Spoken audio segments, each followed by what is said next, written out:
Negotiation Genius by Deepak Malhotra and Max H. Bazerman. You've been told negotiation is an art, something instinctive, reserved for charismatic deal-makers. That's a lie. Negotiation is a science, a precise, methodical skill set that will determine whether you walk away with a handshake or an opportunity slipping through your fingers. Mistakes aren't made at the table. They happen before you even sit down. Most people walk into negotiations unprepared, armed only with gut feelings and hope. But hope isn't a strategy. Deepak Malhotra and Max H. Bazerman dismantle the myths. They reveal the systems, the tactics, and the mindset that turn ordinary negotiators into unstoppable strategists.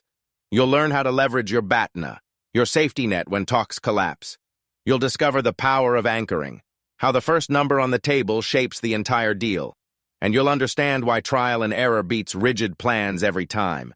This isn't just theory. It's a blueprint refined in high-stakes boardrooms, tense diplomatic talks, and billion-dollar contracts. Because negotiation isn't about winning. It's about creating value, claiming your share, and walking away knowing you played every card right. Let's get started.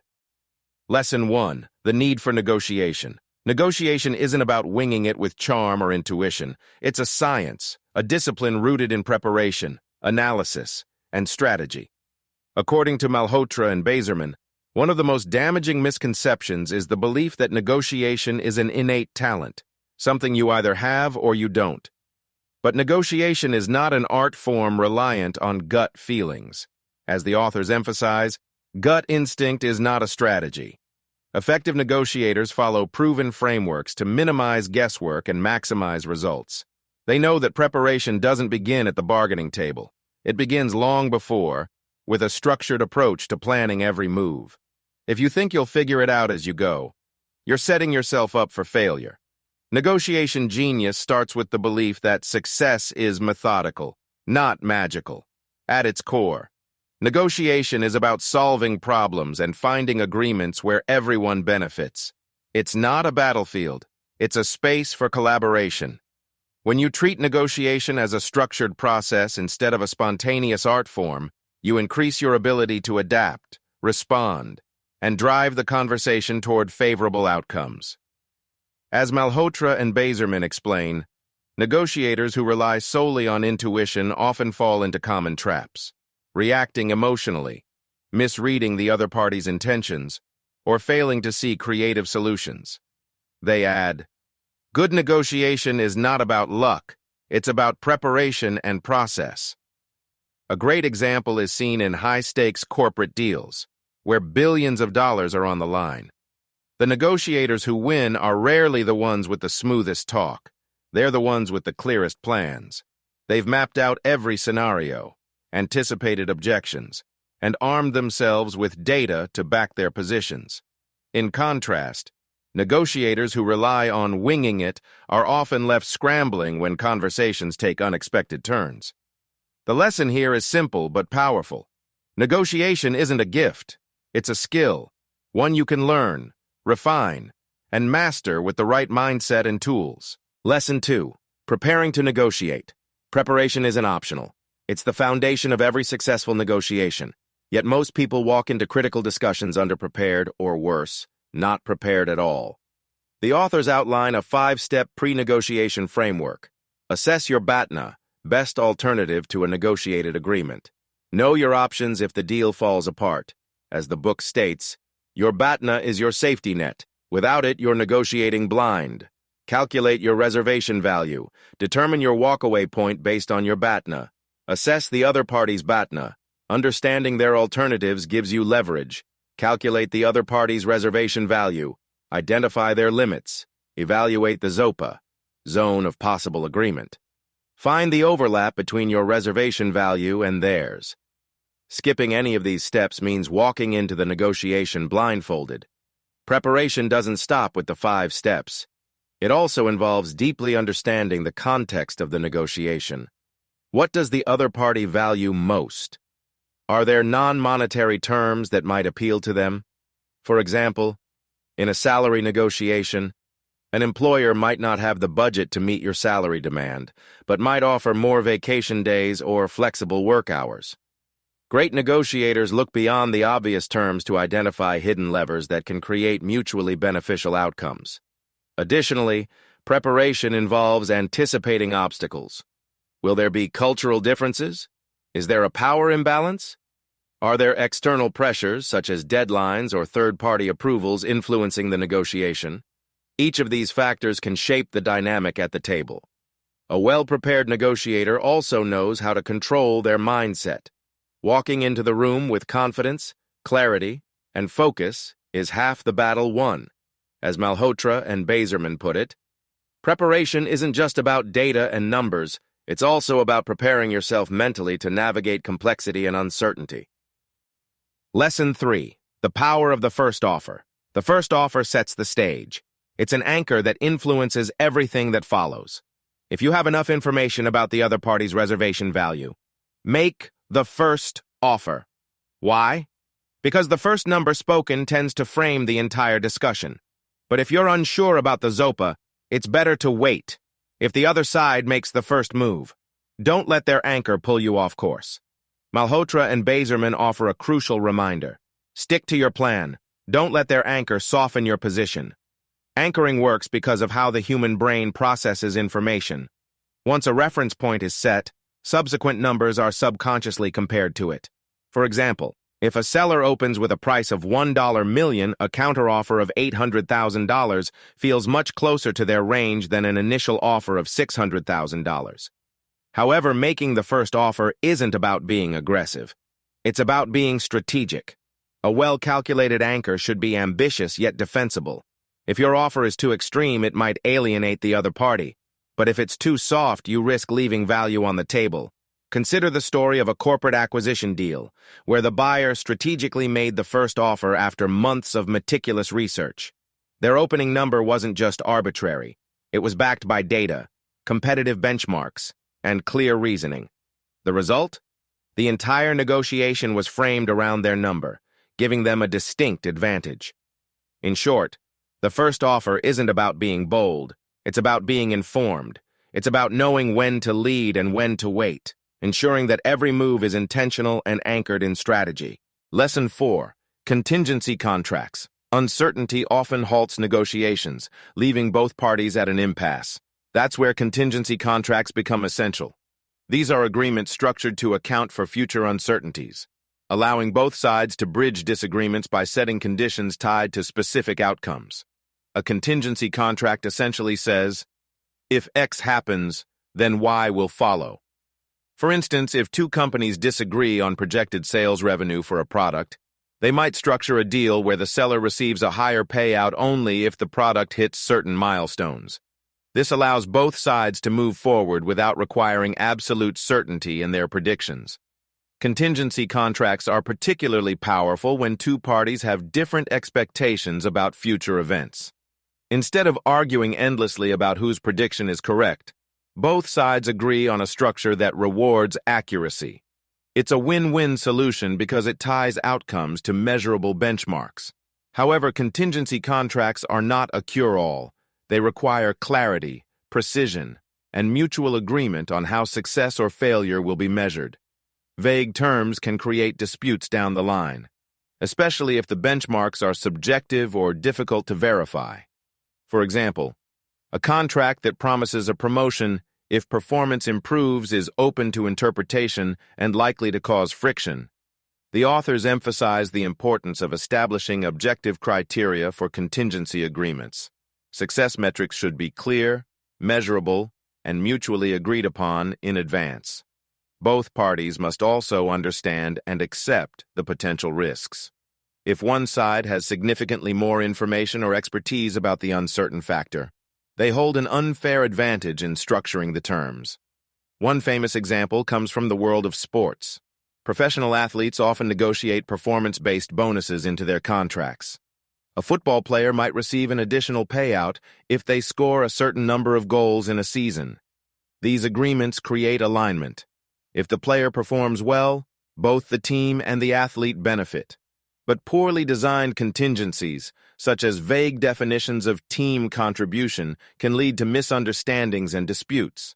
In business contexts, contingency contracts are often used in mergers, acquisitions, and licensing deals. For instance, a pharmaceutical company might structure a licensing deal where the licensing fees increase if a new drug meets regulatory approval. These structures reduce initial financial risk while aligning long-term incentives.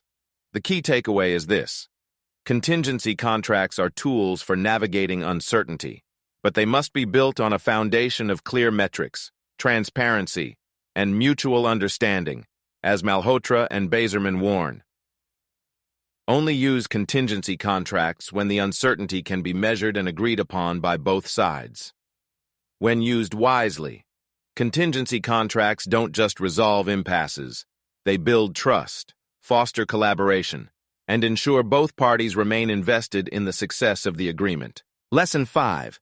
The critical task of value creation. Negotiation isn't just about dividing the pie. It's about growing it.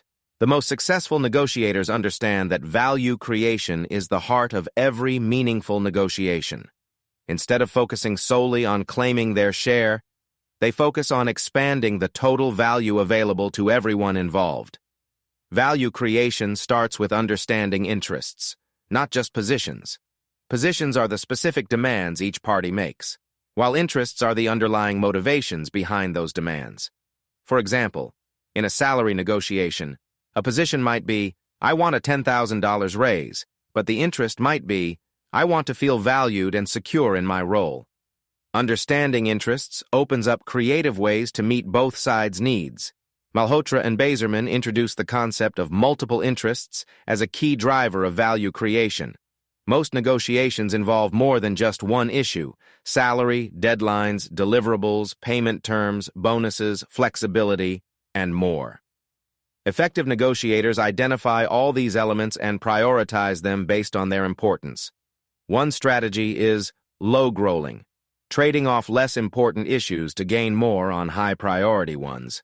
For example, an employee might accept a slightly lower salary if they receive extra vacation days or remote work options. The authors stress the importance of joint problem-solving, instead of seeing the negotiation as adversarial. Both parties should approach it as a shared challenge to be solved collaboratively. Techniques like brainstorming multiple options, testing hypothetical agreements, and being open to unconventional solutions often lead to outcomes where both sides feel like winners. Ultimately, value creation isn't about winning. It's about maximizing the potential benefits for both sides. The negotiators who thrive in high-stakes scenarios are the ones who refuse to settle for zero-sum thinking and instead approach every conversation as an opportunity to build something bigger and better. Lesson 6. Biases that derail negotiations. Negotiations aren't just about strategy, preparation, or tactics. They're also shaped by how our minds process information, perceive risks, and make decisions. Cognitive and emotional biases are invisible saboteurs that frequently derail even the most well-prepared negotiators. These biases influence judgment, distort reality, and push people into suboptimal decisions without them even realizing it. One of the most pervasive biases is the fixed pie bias. This mindset assumes that negotiation is inherently zero-sum, that every gain for one party must come at a loss for the other. In reality, most negotiations offer opportunities for mutual gain if both sides are willing to collaborate and think creatively. For example, in a salary negotiation, a job candidate might focus only on base salary while ignoring other forms of compensation such as stock options or flexible hours. This narrow perspective limits the potential for creative solutions. Next is the vividness bias, where negotiators give disproportionate weight to dramatic or emotionally charged information while overlooking more relevant but less striking facts. For example, a negotiator might become overly fixated on a single negative anecdote about a product, ignoring comprehensive data showing overwhelmingly positive results. Another common trap is escalation of commitment, the tendency to continue investing in a failing strategy to justify past decisions. Think of a company continuing to pour resources into a failing product because they've already invested so much money in development. The fear of admitting failure keeps them trapped in an unsustainable path. The antidote to these biases is self-awareness and deliberate reflection. Malhotra and Bazerman recommend slowing down decision-making processes, questioning initial assumptions, and seeking objective feedback. Ask yourself, am I clinging to this position because it's rational or because I'm emotionally attached to it? Encourage someone on your team to play the role of a devil's advocate, challenging your assumptions and exposing blind spots. Successful negotiators also rely on objective standards to counter biases. Instead of basing decisions on gut feelings or vivid anecdotes, they ground their reasoning in data benchmarks and well-established principles. For example, in a price negotiation, referring to independent market valuations is far more persuasive than anecdotal claims about value. Biases aren't just internal, they affect your counterpart as well. Skilled negotiators are not only vigilant about their own biases, but also adept at spotting them in others. If your counterpart seems fixated on one vivid anecdote, gently redirect their attention to broader patterns or more relevant data. In summary, biases are part of human nature. They can't be eliminated entirely. But by recognizing them, slowing down, and applying objective standards, you'll prevent them from hijacking your negotiation strategy. As Malhotra and Bazerman advise, slow down, challenge your assumptions, use logic, not emotion. Lesson 7. Emotional traps in negotiation. Emotions are inevitable in negotiation. Whether you're sealing a multimillion-dollar deal or haggling over a used car, emotions like anger, fear, excitement, and ego will always play a role. The challenge isn't to suppress emotions, it's to manage them effectively. One of the most dangerous emotional traps is anger. Anger clouds judgment, triggers impulsive decisions, and escalates conflict. For example, if one party feels insulted by an initial offer, they might reject it outright without considering its merits. As the authors point out, emotionally charged decisions are rarely good decisions. On the other hand, fear and anxiety often cause negotiators to make unnecessary concessions just to avoid conflict or confrontation. Fear-driven negotiators undervalue their own position and surrender leverage far too quickly. This happens frequently in salary discussions where employees fear rejection and accept lowball offers without pushing back. Ego is another common emotional trap. When negotiators prioritize winning over reaching a fair agreement, they risk walking away from good deals just to protect their pride. A CEO might reject a reasonable offer simply because it doesn't align with their self-image as a tough negotiator. The key to managing emotions in negotiation lies in self-awareness and emotional regulation. Ask yourself, what am I feeling right now and why? Take a step back before reacting. If anger flares, pause, breathe, and regain your composure before continuing the conversation. Malhotra and Bazerman also suggest using empathy as a tool for emotional intelligence. Try to understand the emotional state of your counterpart. Are they defensive, frustrated, nervous?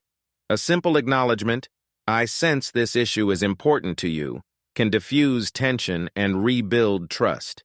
Additionally, prepare for emotional triggers in advance. If you know certain topics might provoke strong reactions, plan how you'll respond calmly and constructively. Emotions are a powerful force in negotiations. They can drive deals forward or blow them apart. The difference lies in how you handle them. As the authors remind us, calm composure often disarms heated situations. Lesson 8. When not to negotiate. There's a fundamental truth every great negotiator understands. Sometimes the smartest move is to walk away. Not every negotiation deserves your time, energy, or resources. The ability to recognize when to disengage is just as important as the skill to close a deal. The authors highlight key scenarios where walking away is the optimal choice. If the cost of negotiation outweighs the benefits, if your BATNA is stronger than the deal on the table, or if continuing the discussion would damage long-term relationships, it's better to step back.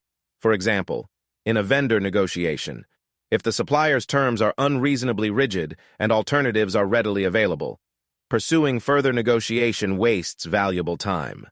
Similarly, if ongoing talks with a difficult client risk damaging your company's reputation, it's smarter to cut your losses. Recognizing a no-deal situation requires clarity and discipline. It's easy to get caught in the sunk cost fallacy, where you keep negotiating simply because you've already invested time and resources. Walking away isn't failure, it's strategy. As the authors wisely state, no deal is better than a bad deal. Lesson 9. The Path to Negotiation Genius. Negotiation isn't about getting everything right on the first try. It's a continuous journey of improvement.